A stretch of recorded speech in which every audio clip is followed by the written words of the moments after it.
IPL Chennai super Kings జట్టులో big change చోటు చేసుకుంది. చెన్నై సూపర్ కింగ్స్ కెప్టెన్సీ నుంచి తప్పుకున్నారు ఎంఎస్ ధోని. ధోని స్థానంలో కెప్టెన్ గా రుతురాజ్ గైక్వాడ్ ను నియమించారు.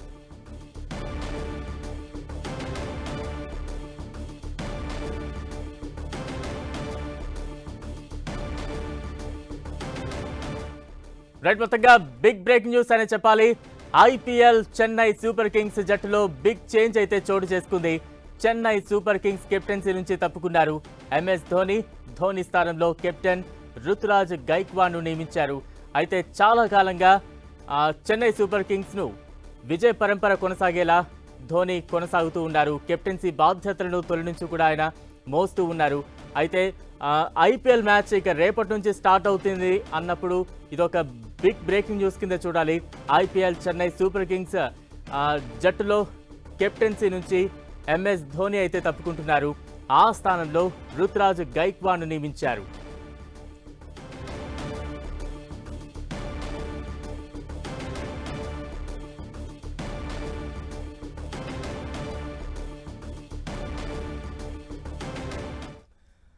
ఐపీఎల్ చెన్నై సూపర్ కింగ్స్ జట్టులో బిగ్ చేంజ్ చోటు చేసుకుంది. చెన్నై సూపర్ కింగ్స్ కెప్టెన్సీ నుంచి తప్పుకున్నారు ఎంఎస్ ధోని. ధోని స్థానంలో కెప్టెన్ గా రుతురాజ్ గైక్వాడ్ ను నియమించారు. ఇక మరింత విశ్లేషణ అందించేందుకు స్పోర్ట్స్ అనలిస్ట్ సుధీర్ గారు అందుబాటులో ఉన్నారు. సుధీర్ గారు నమస్తే అండి. ఈ చేంజ్ ఏ రకంగా అర్థం చేసుకోవాలి? నమస్తే బలరాం గారు. నేను ఫస్ట్ ఆఫ్ ఆల్ ట్రావెల్ చేస్తున్నాను. ఒకవేళ చేంజ్ జరిగింది అంటే కూడా దాన్ని ఐ థింక్ ఒక ప్లస్ పాయింట్ గానే తీసుకోవాలి. బికాస్ ధోని మనందరికీ తెలుసు, ఒక 10 years ఆడే క్రికెటర్ అయితే కాదు, మేబీ ఆడితే ఇంకొక ఐపీఎల్ ఆడతాడు కావచ్చు. లాస్ట్ 2-3 IPLs నుంచి అలాగే కొనసాగుతూ వస్తుంది అతనిది. ఎప్పుడు రిటైర్ అవుతారని చెప్పి అందరూ ఎదురు చూస్తున్నారు. అండ్ ఇంటర్నేషనల్ క్రికెట్ నుంచి రిటైర్ అయిపోయాడు. బట్ ఎవ్రీ టైమ్ ఈ surprising everyone. So couple of years ఏగో కూడా మనందరికీ తెలుసు బలరాం, రవీంద్ర జడేజాను వాళ్ళు కెప్టెన్ గా నియమించారు. ఆ తర్వాత అతను ఎప్పుడైతే కెప్టెన్సీ సరిగా చేయలేని పరిస్థితి కనపడిందో again Dhoni came back and let the side also. So maybe వాళ్ళకు ఫ్యూచర్ లో ఒక కెప్టెన్ కూడా కావాలి. అంటే ఫ్యూచర్ ఇప్పుడు చెన్నై సూపర్ కింగ్స్ ఈ సంవత్సరం తోటే ఐపీఎల్ ఆగేది కాదు.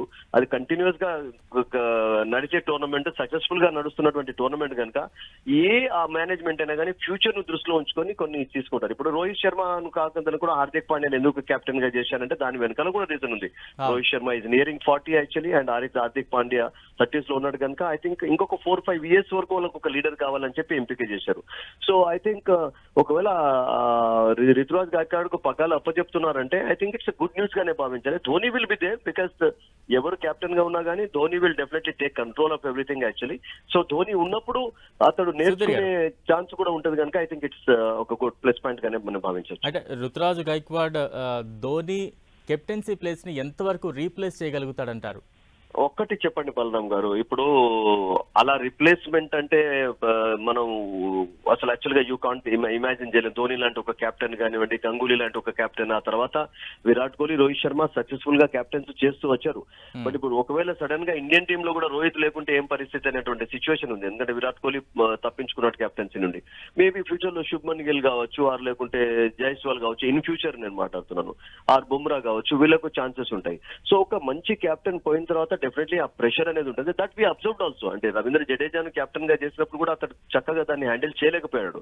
క్లియర్ గా తెలిసిపోయింది. Because some people cannot handle captaincy. ఇప్పుడు సచిన్ టెండూల్కర్ కూడా అంత గొప్ప కెప్టెన్ కాలేకపోయాడు. అందుకని వెంటనే అతను కెప్టెన్సీ నుంచి తక్కుని ప్లేయర్ గా సక్సెస్ అయినాడు. So Azharuddin was a great captain, great player actually. Ganguly succeeded in both things. But Dhoni లాగా ఆల్ డిపార్ట్మెంట్స్ లో సక్సెస్ సాధించేటటువంటి క్రికెటర్స్ మీకు ఇండియాలో కాదు ప్రపంచంలో రేర్ గా ఉంటారు. But Gaikwad can be a good move because is got good knowledge actually. Cool గా ఉంటాడు కనుక I think that can work out for them అని నేను భావిస్తాను బలరాం. అంటే సుధీర్ గారు, ఇక్కడ ధోని గురించి మనం మాట్లాడుకోవాల్సి వస్తే మిస్టర్ కూల్ అంటూ కూడా పేరుంది. ఎంత ఒత్తిడిలో అయినా కూడా చాలా కూల్గా ఉంటారు. టీంని కూడా అంతే విజయం దిశగా పయనించేలా చేస్తూ ఉంటారు. నెక్స్ట్ ఇప్పుడు గైక్వాడ్ గురించి చెప్పాల్సి వస్తే ఎటువంటి కంపారిజన్స్ ఇక్కడ చేయాల్సి వస్తుంది? గైక్వాడ్ పెర్ఫార్మెన్స్ గురించి ఏ రకంగా మనం మాట్లాడాల్సి వస్తుంది? ఇంత ప్రెజెంట్ అంటే ధోని ఇంతకాలం నడిపిన ఈ జట్టుని ఇప్పుడు ఈయన కెప్టెన్సీ బాధ్యతలు చేపడితే ఎటువంటి ఒత్తిడి ఆయన మీద ఉండే ఛాన్సెస్ ఉన్నాయంటారు? ఒకటి బలరాం, మనం ఒకటి గమనించాల్సింది ఏంటంటే ఎవ్రీబడి హ్యాస్ టు రిటైర్. ప్రతి వాళ్ళు కూడా రిటైర్ కావాల్సిందే. ప్రతి వాళ్ళకు ఒక ఎండ్ అనేది ఉంటుంది. All good things come to an end అంటుంటాం కదా.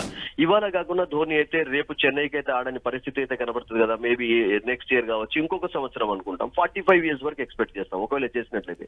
ఆ తర్వాతనైతే వాళ్ళకు ఒక లీడర్ కావాలి కదా. లీడర్ కావాలి అంటే ఇప్పుడు ఫర్ ఎగ్జాంపుల్ విరాట్ కోహ్లీని సడన్ గా ఒక బెస్ట్ కెప్టెన్ అవుతాడని ఎవరైనా ఎక్స్పెక్ట్ చేశారా? When Dhoni was leading. Virat Kohli lead చూసినప్పుడు రోహిత్ శర్మ అలా సక్సెస్ సాధిస్తారని అనుకున్నారా? బట్ ఐపీఎల్ లో సక్సెస్ సాధించాడు అండ్ ధోని నుంచి చాలా నేర్చుకున్నాడు విరాట్ కోహ్లీ. సో ఇప్పుడు లాస్ట్ కపుల్ ఆఫ్ ఇయర్స్ లో ధోని అండర్ ఆడుతున్నాడు కనుక రితురాజ్ గైక్వాడ్ మేబీ కొన్ని క్వాలిటీస్ నేర్చుకొని ఉంటాడు.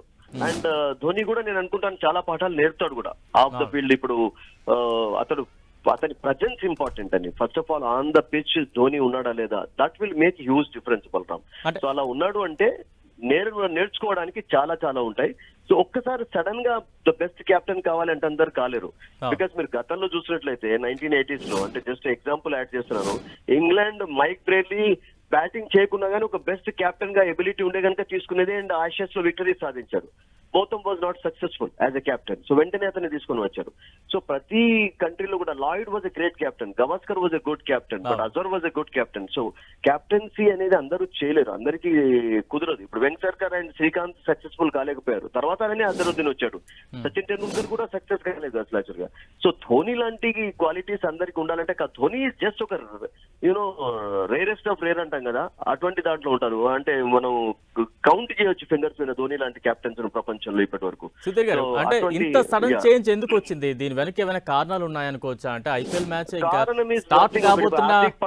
హార్దిక్ పాండ్యాని ఎందుకు ఎంపిక చేశారంటే because Rohit Sharma is nearing retirement, international responsibilities కూడా ఎక్కువ పెరుగుతున్నాయి. సో అందుకని అతని మూవ్ ను కూడా అందరూ ఎంకరేజ్ చేశారు, తర్వాత అతని మూవ్ ను కూడా అందరూ యాక్సెప్ట్ చేశారు. అట్లాగే ఇప్పుడు ఈవెన్ 2 years ఎగోనే ధోని అనుకున్నాడు రవీంద్ర జడేజా కెప్టెన్సీ ఇచ్చి నేను బయటకు వస్తే బాగుంటుంది, బట్ వర్కౌట్ కాలేదు.